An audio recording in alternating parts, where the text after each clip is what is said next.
ఇది కంప్లీట్ గా మా పట్టా భూమి. ఇందులో ఎటువంటి గవర్నమెంట్ భూమిలో మేము చొచ్చుకెళ్ళింది లేదు. ఇది కంప్లీట్ గా మాకు కొనుక్కున్న పట్టా ప్రకారం ఉన్న భూమి. కాబట్టి దయచేసి ఇది అర్థం చేసుకోవాలా.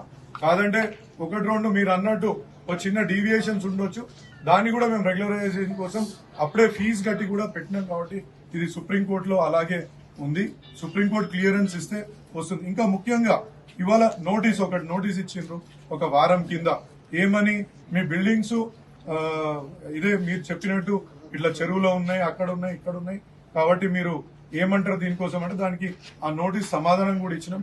కనీసం మాకు ఒక టైం ఇవ్వకుండా, ఏ రకమైన టైం ఇవ్వకుండా షోకాస్ నోటీస్ ఇచ్చి ఫలానా 15 రోజులలో మేము కూలగొడతాం, ఏదైతే సుప్రీంకోర్టు మార్గదర్శకాల ప్రకారంగా కూడా 15 రోజుల టైం ఇవ్వాలా అనేది కూడా పక్కకు పెట్టి ఇమీడియట్లీ కూలగొట్టడానికి పూనున్నాం. ఇప్పుడు మేము కలెక్టర్ గారి దగ్గరికి వెళ్ళాము. ఒక మాట కలెక్టర్ గారిని రిక్వెస్ట్ చేసుకోవడానికి మాకు అవకాశం ఇవ్వండి, కొంచెం టైం, మేము కోర్టు ద్వారా మీకు సమాధానం చెప్తామంటే అడిషనల్ గా 4 జేసీబీలను ఇంకెక్కువ పంపించి, ఎక్కువ పోలీస్ ఫోర్స్ ని పిలిపించి, ఆ రూఫులు కొట్టే యంత్రాలను కూడా, వాటిని ఏమంటారు, డ్రిల్లింగ్ మిషన్స్ ని కూడా అడిషనల్ గా ముందు పొద్దున ఒకటి ఉంటే ఇప్పుడు 4 డ్రిల్లింగ్ యంత్రాలు కూడా తెప్పించి మరీ కొట్టిస్తున్నారు.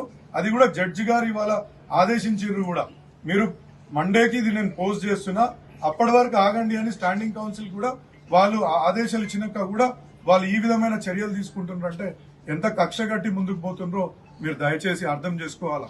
ఇవాళ 26 సంవత్సరాల నుంచి లేనిది ఇవాళ కొత్తగా తీసుకొస్తుందంటే దీని వెనుక ఏం ఉద్దేశం ఉంటుందో దయచేసి మీరు ఒక మీడియా మిత్రులుగా మీరు అర్థం చేసుకోవాలా. మీరు పదే దాన్ని మీరు ఇక్కడ ఏదో డీవియేషన్ ఉంది, ఇల్లీగల్ గా కట్టినాం, ల్యాండ్ మాదే, బిల్డింగ్లు కట్టినాం, దానికి ట్యాక్సులు ప్రతి సంవత్సరం ఒక 13 లక్షలు ఇక్కడ లోకల్ ట్యాక్సులు గత 10-15 ఏళ్ల నుంచి ఆ యొక్క ట్యాక్సులు కట్టుకుంటూ వస్తున్నాం. ఎప్పటి నుంచి అయితే ఈ బిల్డింగ్లు కట్టినామో అప్పటి నుంచి కొంచెం మొత్తం ఇవాళ 13-14 లక్షలు ట్యాక్స్ కూడా దీన్ని కట్టడం జరుగుతుంది. ఇవాళ గిట్ల బిల్డింగ్లు కూడా ఒక్కటి కూడా ఇక్కడ లేవు. నీలాంటి వెధవలకు అవకాశం లేకుండా చేయడమే మా ఆకాంక్ష. తప్పకుండా నిలబడతాము. నువ్వు ఎప్పుడైతే ప్రభుత్వ భూములు, అసైన్మెంట్ భూములు ఏడేడ కబ్జాలు పెట్టినావో ఇవాళ అక్కడ కూడా స్టేలు తెచ్చుకుంటా ఉన్నావు. ఇక్కడ చిన్న దామర్ చెరువుది మండే వరకు వాయిదా వేసిండ్రు. FTL ల్యాండ్ కు, బఫర్ జోన్ కు ఎవరు కూడా స్టేలు ఇవ్వరు. కోర్టు వారికి కూడా తెలుసు ఇది కోర్టు కమిషన్ ద్వారానే అవుతా ఉంది కాబట్టి కోర్టు డెఫినెట్ గా తిరస్కరిస్తారు. మరి ఇంకొకటి నేను విజ్ఞప్తి చేస్తా ఉన్నా, నిన్న టీవీలో మాట్లాడేటప్పుడు నేను చూసిన, అప్పటిదాకా నాకు తెలియదు ఏంది ఇష్యూ. అక్కడ మాట్లాడుతూ ఉంటే నేను నిన్న ఒక్కొక్కటి పోయి 4 వచ్చినాయి, 5 వచ్చినాయి, జేసీబీలు డ్రిల్ చేయనికి వచ్చినాయని. అవన్నీ అవాస్తవాలు. అక్కడ ఉన్న కమిషనర్, డుండిగల్ మున్సిపల్ కమిషనర్, ఎందుకంటే మేము కక్షపూరితంగా పోవట్లేదు కానీ తప్పకుండా నేను రికమెండ్ చేస్తాను. ఎందుకంటే అక్కడ ఉన్నది మాజీ ముఖ్యమంత్రి కేసీఆర్ గారి చెల్లెని కూతురుని చేసుకున్న కమిషనర్. వారి సహకారంతో నిన్న మొత్తం ఏం పని కాకుండా పేరుకు నామ మాత్రమే చేసిండ్రు. అక్కడ ఎన్నో బిల్డింగ్లు ఉండే. ఎన్ని బిల్డింగ్లు ఉండే నర్సారెడ్డి? 4 బిల్డింగ్లు ఉంటే టైంపాస్ చేసుకుంటా ఎంఆర్ఓ గారు టోటల్ గా మల్లారెడ్డికి కొల్యూడ్.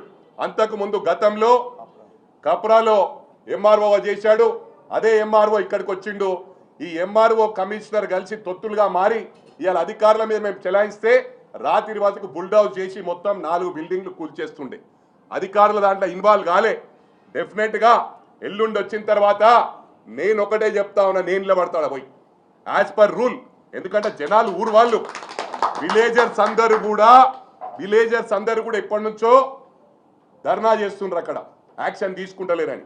ఇది కోర్ట్ డైరెక్షన్స్ ప్రకారం జరుగుతూ ఉంది. ఇలా మీరు అంటున్నారు మాకేం భయం లేదు.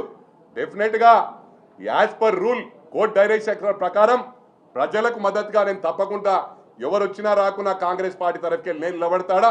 ఎట్లా అధికారులు చేయరు, అవసరమైతే 20 డౌజర్లు పెడతాం, 20 బుల్డౌజర్లు పెడతాం, 20 ప్రొక్లైన్లు పెడతాం, ఏమైనా పెట్టి మొత్తం డెమాలిష్ చేసే వరకు వదిలిపెట్టా అని చెప్పి కూడా మీ అందరికీ విజ్ఞప్తి చేస్తున్న. దీంతో అంతం కాదు. ఈ మంత్రి గారు ఉన్నప్పుడే ఇవన్నీ జరిగినాయి. 2014 నుంచి ఈ రోజు వరకు ఈ కుంభకోణాలు జరిగినాయి.